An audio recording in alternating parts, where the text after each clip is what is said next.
નમસ્કાર, મારું નામ જ્વલિત. આજે આપણી સાથે જે મહેમાન ઉપસ્થિત છે રોહિતભાઈ, જે આપણને યોગ પ્રાણાયામના વિશે થોડી માહિતી આપશે અને યોગના કયા કયા આયામો શરૂ થયા છે તેની પણ આપણને માહિતી આપશે. રોહિતભાઈ, જરા પ્રકાશ પાડો. પહેલાં તો યોગ શબ્દ છે, આપણે યોગ વિશે થોડું ઘણું આપણે પ્રકાશિત કરીએ. યોગ ઘણા બધા પ્રકારના હોય છે. ભક્તિ યોગ, જ્ઞાન યોગ, કર્મયોગ, સાંખ્ય યોગ, અને જે અત્યારે પ્રચલિત છે પતંજલિ ઋષિ દ્વારા આપેલું અષ્ટાંગ યોગ. તો તેની અંદર પણ જે 8 આયામો આપેલા છે, 8 અંગો એના આપેલા છે: યમ, નિયમ, આસન, પ્રાણાયામ, પ્રત્યાહાર, ધારણા, ધ્યાન અને સમાધિ. વર્તમાન સમયમાં અત્યારે જે આધુનિકરણ થઈ રહ્યું છે અને જે ટેકનોલોજીનો વિકાસ થઈ રહ્યો છે અને જે રીતે આપણે સમાજને અત્યારે જે જોઈ રહ્યા છે, જે દિશામાં જાય છે, અત્યારે મોસ્ટ ઓફ લોકો એ સમજે છે કે યોગ એટલે ખાલી આસન અને પ્રાણાયામ, એ બે શબ્દનો અર્થ જ યોગનો માને છે. એટલે યોગ શબ્દ બહુ મોટો છે અને આસન, પ્રાણાયામ, ધ્યાન, ધારણા એ બધા એના અલગ અલગ ભાગ છે, એના નવા એટલે અલગ અલગ નાના નાના આયામો છે. પછી આપણે કીધું પ્રાણાયામ.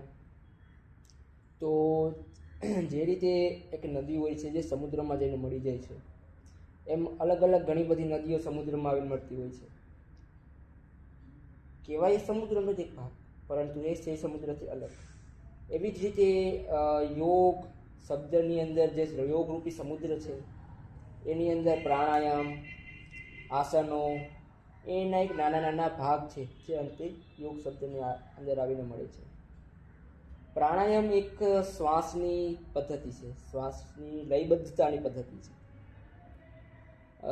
એમની અંદર ઘણા બધા પ્રાણાયામનો સમાવેશ થાય છે, પરંતુ એક યોગ્ય માર્ગદર્શક હેઠળ એને કરવું પડે. નહીં તો જેટલા એ ફાયદાકારક છે એટલા જ નુકસાનકારક પણ છે. ઘણા રોગ અને માનસિક તણાવનો ઉપાય એમાં છે. જેમ કે રોહિતભાઈ, તમે કીધું કે પ્રાણાયામ એ શ્વાસોશ્વાસની ક્રિયા છે, તો આ શ્વાસોશ્વાસની ક્રિયા શરીરને ફાયદારૂપી કેમ છે? એટલે કઈ રીતે છે ફાયદારૂપી? જોલિતભાઈ, પ્રાણાયામ છે ને, આપણે અનુલોમ વિલોમ, ભસ્ત્રિકા, પછી કપાલભાતિ, ભ્રામરી, વિવિધ પ્રાણાયામ હોય છે અને બધાની અલગ અલગ અનાવરી પદ્ધતિ હોય છે. પ્રાણાયામની અંદર જે આપણે કરીએ છીએ કે શ્વાસ કુંભક અને રેચક દ્વારા શ્વાસની અંદર રોકવાની ક્રિયા હોય છે, અથવા તો શ્વાસને બહાર કાઢી અને હોલ્ડ કરવાની ક્રિયા હોય છે. તો એમાં તમારા જે લંગ્સ છે, ફેફસા, એક તો એની કાર્યક્ષમતામાં વધારો થાય. અને જો મેડિકલી વાત કરું, અત્યારે તો વૈજ્ઞાનિકના પુરાવા બહુ જરૂરી છે.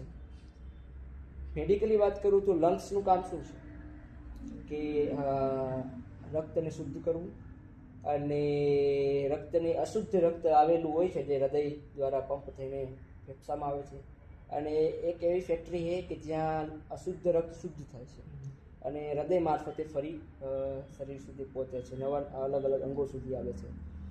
તો જે ફેફસામાં હૃદયને શુદ્ધ કરવા માટે મેઇન તત્વ શું છે? ઓક્સિજન. અને આપણે જે નોર્મલ શ્વાસોશ્વાસની ક્રિયા કરીએ છીએ એમાં તો ઓક્સિજન નોર્મલ પ્રમાણમાં જ જાય છે, પરંતુ તમે જ્યારે એક પ્રાણાયામ જેવી પદ્ધતિનો ઉપયોગ કરો છો 5 મિનિટ 10 મિનિટ, તો એની અંદર જે લંગ્સની અંદર ઓક્સિજન થાય છે એનું પ્રમાણ હાઈ હોય છે. એટલે ત્યારે તમારા જે રક્તની અંદર જે ઓક્સિજનનું લેવલ હોય છે એ વધારે હોય છે પ્રાણાયામ તમે જ્યારે કરતા હોય ત્યારે. તો તેનાથી શરીરના વિવિધ અંગો સુધી ઓક્સિજન પર્યાપ્ત માત્રામાં પહોંચે. અને ઘણી જગ્યાએ તમે સાંભળ્યું હશે કે પ્રાણાયામ કરતા હોય તો રોગ ન આવે. બધા રોગોનો ઉપાય છે પ્રાણાયામ. એનું કારણ એક આ પણ છે, મસ્તિષ્કથી લઈને શરીરના બધા અંગો સુધી એ પર્યાપ્ત માત્રામાં રક્ત પહોંચાડે, શુદ્ધ રક્ત પહોંચાડે, અને બધી નસનાળીઓ છે એને શુદ્ધ કરવાનું કામ કરે. તો રોહિતભાઈ, આ તો તમે થોડી પ્રાચીન વાત કરી, બરાબર. આપણે થોડી મોડર્ન લાઈફમાં જઈએ. મોડર્ન લાઈફ પ્રોબ્લેમ્સ જે અત્યારે કહીએ છીએ, તો જોવા મળ્યું છે કે આજના યુવાનો તણાવગ્રસ્ત બહુ રહે છે. માનસિક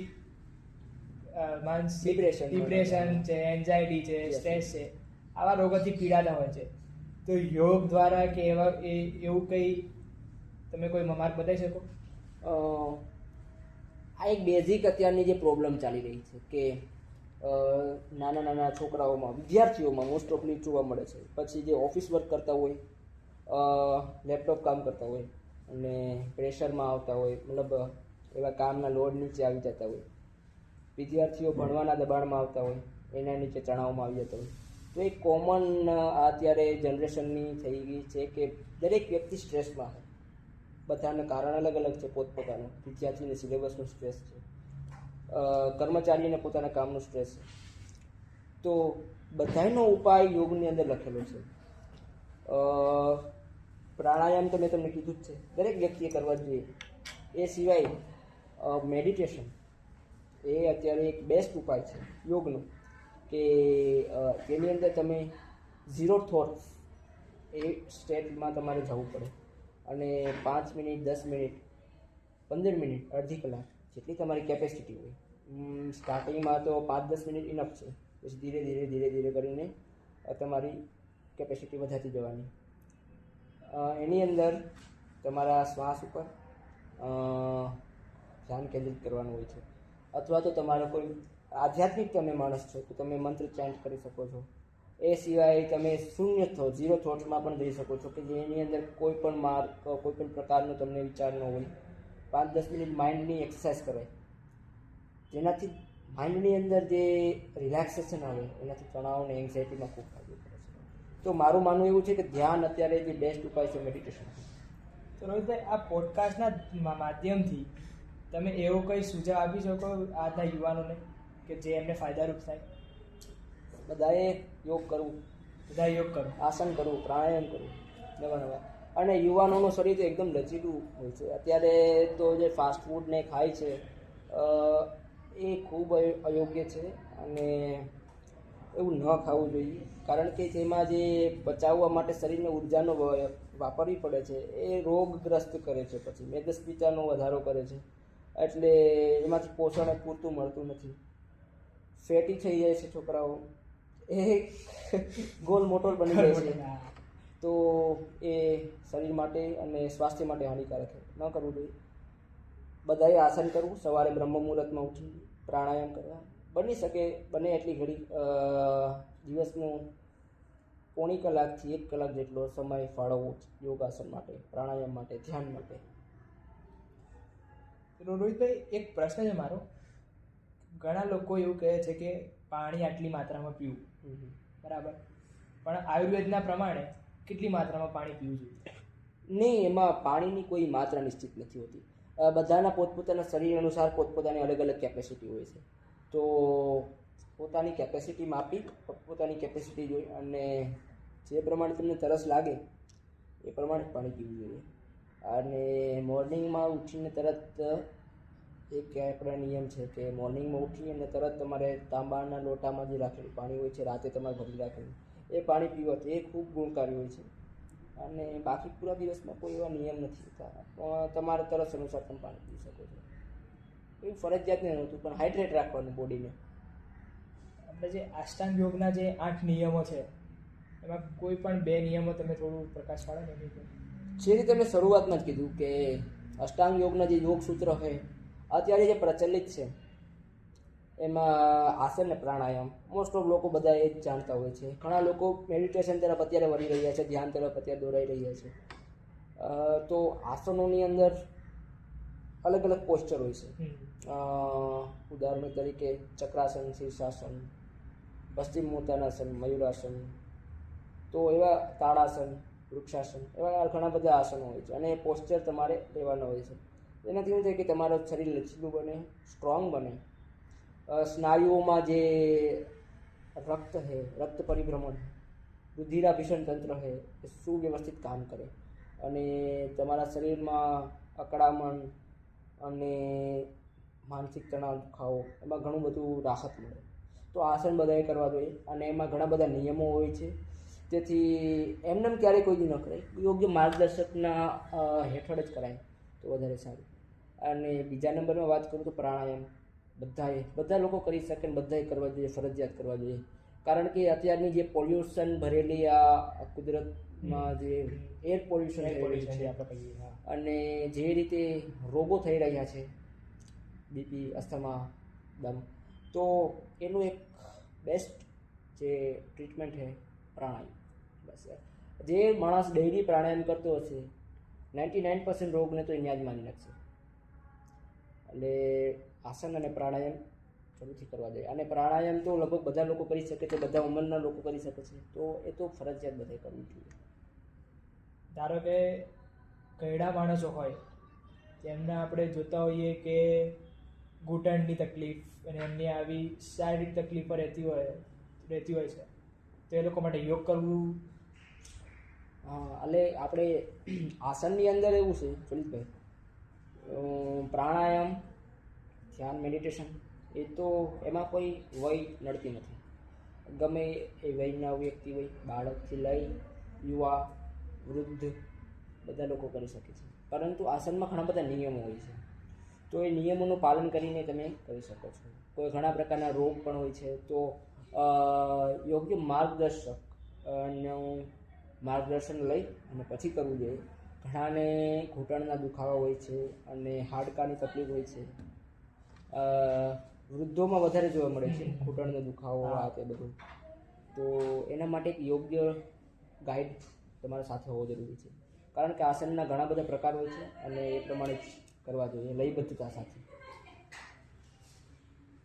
એટલે બાળકોની અંદર તો એવું હોય છે કે જે રીતે તમે વૃદ્ધોની વાત કરી, તો એ રીતે બાળકોમાં પણ હોય છે, પણ બાળકો મોસ્ટ ઓફ જનરલ બધા આસનો કરી શકતા હોય છે, કારણ કે એમનું બોડી એ વખતે એકદમ તો પ્યોર સોલ હોય, પ્યોર બોડી હોય એનું, એકદમ તાજી માજી, એકદમ નવી.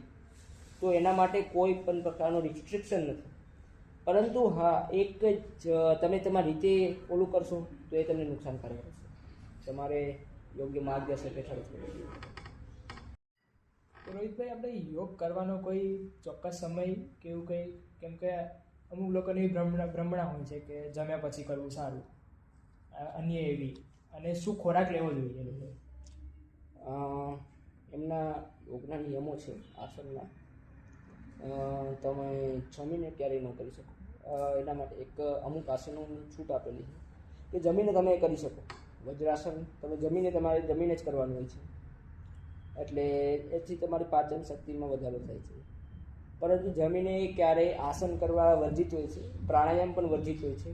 જમ્યા પછી 2.5 થી 3 કલાક સુધી તમે આસન ન કરી શકો, ન કરવા જોઈએ, તમારા માટે નુકસાનકારક છે. અને ક્યારે કરવા સમયની તમે વાત કરી તો બ્રહ્મ મુહૂર્ત જે હોય છે સવારનો ટાઈમ 4 થી લઈને 6 વાગ્યા સુધી, તો ત્યારે આસનો યોગ કરો, વ્યાયામ કરો, તો એ એના બેનિફિટ્સના ગુણવત્તા ખૂબ વધી જાય છે. તો રોહિતભાઈ, એવું જરૂરી થોડી ના કે જેમ કે કોઈ માણસ એવો છે કે સવારે એની પાસે સમય નથી, યા તો વહેલા કામ પર જતો રહેશે, તો શું એ રાતના સમયે યોગ કરી શકે? હા, આપણે આયુર્વેદ અને જે યોગના નિયમો એમાં એમ પણ કહીએ કે સવારે કરી શકે અને સંધ્યાકાળ જે સાંજનો સમય હોય છે ત્યારે પણ તમે યોગાસન કરી શકો છો. પરંતુ તે સમયે તમારું પેટ ખાલી હોવું જોઈએ. એટલે ખાલી પેટે જ આસન યોગ, પ્રાણાયામ, યોગ તમે કરી શકો છો. જમીને વર્જિત હોય છે, એટલે જમીન ન કરી શકો છો. અને ખાવા પીવાની તમે ચિંતિત કે શું ખાવું શું ન ખાવું, તો સાત્વિક ભોજન લો તો ખૂબ સારું, બેસ્ટ રહે. કારણ કે તેનાથી તમારી બુદ્ધિ શુદ્ધ રહે અને શરીર તમારું લચીલું બને, રોગમુક્ત રહે. તો બને ત્યાં સુધી સાત્વિક ભોજન લેવું જોઈએ અને માંસાહારથી પરેજ કરવો જોઈએ. કારણ કે યોગને આપણે આયુર્વેદ જોઈએ, યોગ જોઈએ, તો તેમાં એનો પરહેજ કરેલો હોય, ન કરવું જોઈએ. સાત્વિક ભોજન લો તમે, એ તમારા માટે ખૂબ સારું, તમારી બોડીની ઇમ્યુનિટી સિસ્ટમ માટે પણ, અને તમારા બોડીને એ સ્વસ્થ પણ રાખે, રોગમુક્ત રાખે. જેમ કે રોહિતભાઈ તમે કીધું કે જમીને આસન વર્જિત હોય છે, તો એનું નુકસાન શું? એના માણસને એ નુકસાન કેવા નુકસાન હોઈ શકે એવા? જોલિતભાઈ, જમીને પેટ એક તો ફૂલ હોય છે, ગઠર, અને તમે આસન કરતી વખતે તમારે અલગ અલગ પોસ્ચર લેવાના હોય છે, તો એમાં પેટને પણ તણાવ આવે છે. અચ્છા. ત્યારે પેટ પ્રોસેસમાં હોય છે, હવે કોઈ એક મશીનની અંદર પ્રોસેસ ચાલી રહી છે અને તમે કોઈ બીજી પ્રોસેસ ચાલુ કરજો તો એ ગડબડ થવાનું જ છે. એટલે જો તો ન તો આ થશે અને ન તમે જે કરી રહ્યા છો એમાં તમને બેનિફિટ્સ મળશે, ઉલટાનું નુકસાન વધારે થશે. એટલે ન કરવું જોઈએ અને એના અમુક નિયમો છે અને પાલન આપણે જરૂરથી કરવું જોઈએ. ખૂબ ખૂબ ધન્યવાદ રોહિતભાઈ તમારો. યોગ પ્રાણાયામ વિશે તમે આટલી ખૂબ જ સરસ માહિતી આપી અમને, તેના માટે તમારો ખૂબ ખૂબ ધન્યવાદ.